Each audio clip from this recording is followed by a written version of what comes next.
ድፍን 38 ዓመታት መዳንን ይሹ የነበሩ ግን በመጠመቂያው ዳር ላይ ቁጭ ብለው የሰዎችን መዳንን ብቻ ያዩ የነበሩ ዓይኖች፣ ሁሉም ለመዳን ይፋጠኑ በነበረበት በዚያች ስፍራ ላይ ይራመዱ ዘንድ ሽባ የሆኑ እግሮች፣ በዚህም ምክንያት ሰው የለኝም ብለው ለዘመናት ተሰብረው የነበሩ ልቦች፣ በኋላኛው ዘመን ከዘመኑ ልዩ በሆነው ቀን መዳንን የምትሻዋን ይህችን ነፍስ እስከ ወዲያኛው ያድን ዘንድ የክርስቶስ እግሮች ወደ መጠመቂያው ቦታ ላይ የደረሱለት መጻጉዕ ማን ነው?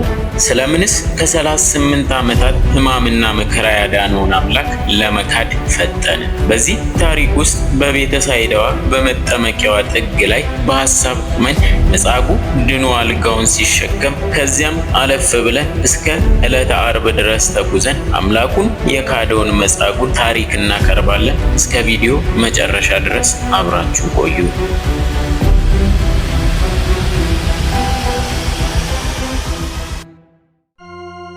ጌታችን መድኃኒታችን ኢየሱስ ክርስቶስ ወንጌልን ሲሰብክ በነበረበት ዘመን 5 ገበያ ሕዝብ ይከተለው እንደነበር በቅዱሳት መጻሕፍት በስፋት ተገልጾ እናገኛለን። 5000 ሰዎች ያህሉ ነበርና ለደቀ መዛሙርቱ በየክፍሉ 50 አስቀምጧቸው አላቸው። ሕዝቡም ጌታችን ኢየሱስ ክርስቶስን የተከተሉበት የተለያየ ምክንያት ነበራቸው። ትምህርቱን ሰምተው በተአምራቱ ተደንቀው ከተያዙበት የአጋንንት ቁራኝነት ለመፈወስ፣ ረሃባቸውንና ጥማቸውን ለማስታገስ፣ መልኩን ለማየት ጎዶሏቸውን ይሞላላቸው ዘንድም የሚከተሉት ስለነበር እንደ መሻታቸው ይፈጸምላቸውም ነበር። በደዌ ዳኛ በአልጋ ቁራኛ ተይዘው ይማቅቁ የነበሩትንም ካዳናቸው በኋላ ከኃጢአት ወደ ጽድቅ ይመልሳቸው ዘንድ ዳግመኛ እንዳይበድሉ ያስጠነቅቃቸውም ነበር። የእምነት ጽናት የነበራቸውንና በተግባርም የገለጡትን ጌታችን ኢየሱስ ሂድ እምነትህ አዳነች እያለም መስክሮላቸዋል። ከቅዱስ ያሬድ በተገኘው የኢትዮጵያ ኦርቶዶክስ ተዋሕዶ ቤተክርስቲያን የበዓላት ቀኖና መሰረት የዐቢይ ጾም 4ኛው ሳምንት መጻጉዕ ይባላል። መጻጉዕ ማለት በሽተኛ ማለት ነው። በዚህ ዕለት ጌታችን በቤተ ሳይዳ መጻጉዕን ማዳኑን ቤተ ክርስቲያን ትሰብካለች። ለ38 ዓመታት ያህል የፈውስ ተስፈኛ ሆኖ በመጠመቂያው አጠገብ የኖረ መጻጉዕን በአልጋው ተኝቶ ሳለ ደዌው እንደጠናበት፣ ፈውስ እንደዘገየበት አይቶ አሁን እንደሚለው እያወቀ መጻጉዕን ልትድን ትወዳለህን? አለው። መጻጉዕም ሰው የለኝም በማለት የመዳን ጉጉቱን ከወዳጅ አልባነቱ ጋር ገለጠ። ጌታም ተነስና አልጋን ተሸክመ ሂድ አለው። ወዲያው አፈፍ ብሎ በፍጥነት ያን ሁሉ ዘመን የተሸከመችውን ጠንካራ አልጋ ተሸክሟት ሄደ። ጌታችን መጻጉዕን ተነስተ አልጋን ተሸክመ ሂድ ያለው ስለ 2 ነገር። አንደኛው ቅዱስ ኤስድሮስ እንዳለው አልጋው ጠንካራ የብረት አልጋ ነበርና ጽና ተአምራቱን ለማሳየት። ሁለተኛው ታዲያ ቢያድነኝ በከንቱ መች ሆነና የገዛ አልጋዬን ትቼለት የመጣው ለመዳኔ ዋጋ የከፈልኩበት አይደለምን እንዳይል ጌታችን መድኃኒታችን ኢየሱስ ክርስቶስ ያለን ይዘ ሂድ እኔ ካንተ አንዳች አልሻም ባሰኘ ቃል አልጋን ተሸክመ ሂድ ብሎታል። ጌታችን መጻጉዕን ያዳነባት ስፍራ ቤተ ሳይዳ ትባላለች። በመጽሐፍ ቅዱሳችን ውስጥ በቤተ ሳይዳ ስም የሚጠሩ 2 ቦታዎች አሉ። እነርሱም በይሁዳ ግዛት ከሚገኙና ጌታችን ኢየሱስ ክርስቶስ ተአምራቱን ከፈጸመባቸው ስፍራዎች አንዷ ስትሆን ሌላኛዋ በገሊላ አውራጃ የምትገኝ ከተማ ነበረች። መጽሐፍ ቅዱስ በገሊላ የምትገኘውን ቤተ ሳይዳ እነርሱም ከገሊላ ቤተ ሳይዳ ወደሚሆን ወደ ፊልጶስ መጥተው ጌታ ሆይ ኢየሱስን ልናይ እንወዳለን ብለው ለመኑት በማለት በዮሐንስ ወንጌል ምዕራፍ 12 ላይ ሲገልጻት፣ በይሁዳ ኢየሩሳሌም በበጎች በር አጠገብ ያለችውን ቤተ ሳይዳ ደግሞ በዚሁ ዕለተ ሰንበት በሚነበበው የወንጌል ክፍል በዮሐንስ ወንጌል በምዕራፍ 5 ላይ እንዲህ በማለት ይገልጻታል። በኢየሩሳሌምም በበጎች በር አጠገብ በዕብራይስጥ ቤተ ሳይዳ የምትባል አንዲት መጠመቂያ ነበረች።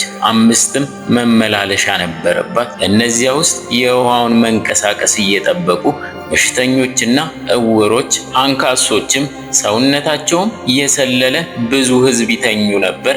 አንዳንድ ጊዜ የጌታ መልአክ ወደ መጠመቂያይቱ ወርዶ ውሃውን ያናውጥ ነበርና እንዲህ ከውሃው መናወጥ በኋላ በመጀመሪያ የገባ ከማናቸውም ካለበት ደዌ ጤናማ ይሆን ነበር። በዚያም ከ38 ዓመት ጀምሮ የታመመ አንድ ሰው ነበረ። ኢየሱስ ይህን ሰው ተኝቶ ባየ ጊዜ እስካሁን ብዙ ዘመን እንዲህ እንደነበር አውቆ ልትድን ትወዳለህን? አለው። ደዌው ጌታ ሆይ ውሃው በተናወጠ ጊዜ በመጠመቂያይቱ ውስጥ የሚያኖረኝ ሰው የለኝም፣ ነገር ግን እኔ ስመጣ ሳለሁ ሌላው ቀድሞኝ ይወርዳል ብሎ መለሰለት።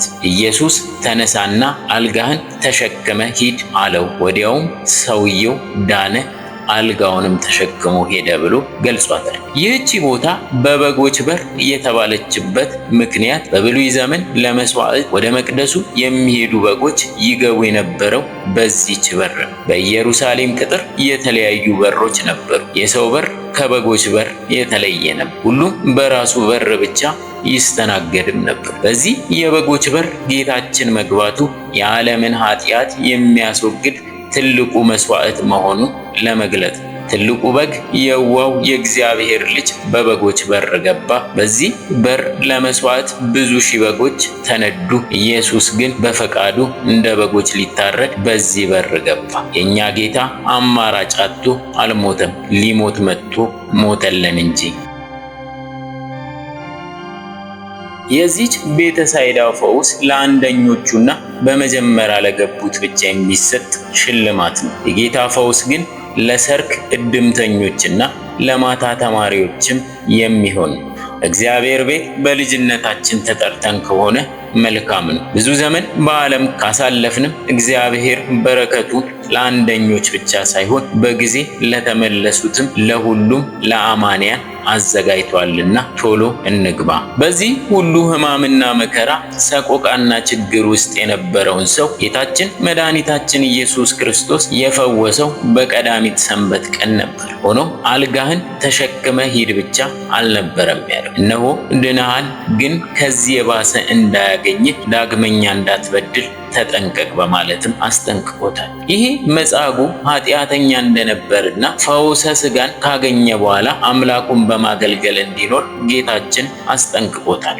ያ ካልሆነ ግን ድህነተ ነፍስን ከምድራዊ ስቃይ የባሰ ዘላለማዊ እሳት ውስጥ መጣል እንዳለ ሲያመለክተው ተጠንቀቅ ብሎታል። ከዚህ በኋላ አይሁድ ጌታችን መድኃኒታችን ኢየሱስ ክርስቶስን በምቀኝነት ሊገድሉት ይፈልጉ ነበርና ከሰሱ። አንዱ ክሳቸው ሰንበትን ይሽራል የሚል ስለነበር መጻጉዕ በሰንበት የፈወሰኝ እሱ ነው በማለት መስክሮበታል። ጌታችን ከደዌው ነፃ አወጣው። እርሱ ግን ከደዌው ተለይቶ መኖር ከብዶት ተመልሶ ታረቃል። ኋላም በአውደ ምኩናን የሐሰት ክስ የቀረበበትን ጌታችንን ቀድሞ ወደ መጠመቂያው እንኳ ለመቅረብ አቅም ያልነበረው ዛሬ ግን አልጋ ለመሸከም በበቃውና ያለ ተረፈ ደዌ በጸናው ኃይሉ የጌታውን ጉንጮች በጥፊ የመምታት ጉልበትና ድፍረትን አገኘ። አምላከ ምሕረት የክብር ጌታ ቀድሞ ከዚህ የጠናው ስለ ደዌ ሥጋ ፈንታ ደዌ ነፍስ እንዳያገኝ ዳግመኛ እንዳትበድል ያለውን ዘንግቶ ደዌ ዘኃጢአትን ጠርቶ ተወዳጀ። በዕለተ ዓርብ የጌታውን ጉንጮች በጥፊ መቷል።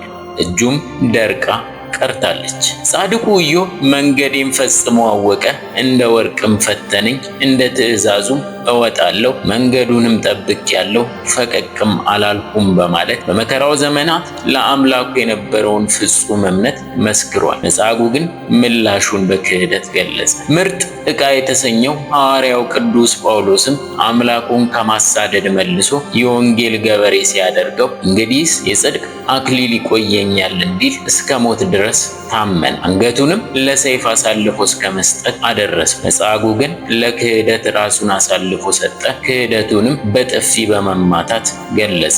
ይሄ በእምነት ጽናት የተገለጸ ሕይወት ነው። መጻጉዕ ግን ያዳነውን አምላኩን በዓይኑ አይቶ በእጁ ዳሶ ለ38 ዓመታት የተኛበትን አልጋ እንደገና እሱ ተሸክሞት እንዲሄድ እድሉን የሰጠውን አምላኩን ካደ። በእምነት የጸኑ እንደ ቃሉም የተጓዙ እስከ ሞትም የታመኑት ድነው ኑ የአባቴ ብሩካን እንዲባሉና በክህደት ያጠናቀቁት ደግሞ አላውቃችሁም ተብለው እሳቱ ወደማይጠፋበት ጥልቅ እንዲወረወሩ ሁሉ መጻጉዕ ዕድሉን አበላሽ።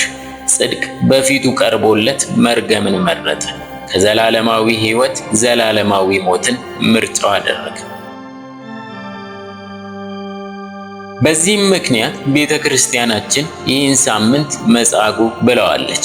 ጌታችን ድውያንን ስለመፈወሱ የሚነገርበትና እኛም ባለን አቅም በነፍስ ዋጋ የተቸገሩትን ሁሉ መርዳትና ማገዝ እንዳለብን የምንማማርበት ሳምንት ነው። ሕሙማንን መጠየቅ፣ የታሰሩትን መጎብኘትና ማስፈታት፣ የተራቡትን ማብላት፣ የተጠሙትን ማጠጣት፣ የታረዙትንም ማልበስ፣ ያዘኑትን ማረጋጋት ከጌታችን የተማርናቸው ክርስቲያናዊ ምግባራት ናቸው። ይህንን በማስተዋል የሚያስፈልገንን ሁሉ እየሰጠንን ከክፉ ነገር የጠበቀንን አምላክ ውለታውን እያሰብን ልናመሰግነው ይገባል። መጻጉዕ መጀመሪያ የነበረበት ደዌ ሥጋ ነበር። ይህንንም ለስም አጠራሩ ክብር ይግባውና ጌታችን መድኃኒታችን ኢየሱስ ክርስቶስ አራቀለትና አዳነ። ይሁንና በጌታችን ስቅለት ከአይሁድ ጋር በመተባበሩ ያዳነውን ባለማመኑ ግን ደዌ ነፍስ አገኘ። እኛም እንደ መጻጉዕ ደዌ ነፍስ እንዳያገኘን ያዳነንን አምላካችንን ልናውቀው፣ ልናምነው፣ በሕጉና በትእዛዙም ልንሄድ ያስፈልጋል። ያን ጊዜ ከደዌ ነፍስ እንድናለን። ያንን ተስፋ ያልነበረውን በሽተኛ ከደዌ ሥጋው ፈውሶ ሕይወትን የሰጠው አምላክ እኛንም በውስጥ በአፋ ካለብን ደዌ ሥጋና ደዌ ነፍስ እንዲፈውሰን፣ ቁስለ ኃጢአታችንን እንዲያርቅልን፣ በሕይወትና በጤና እንዲጠብቀን የእርሱ የጌታችን ቅዱስ ፈቃድ ይሁንልን። አሜን።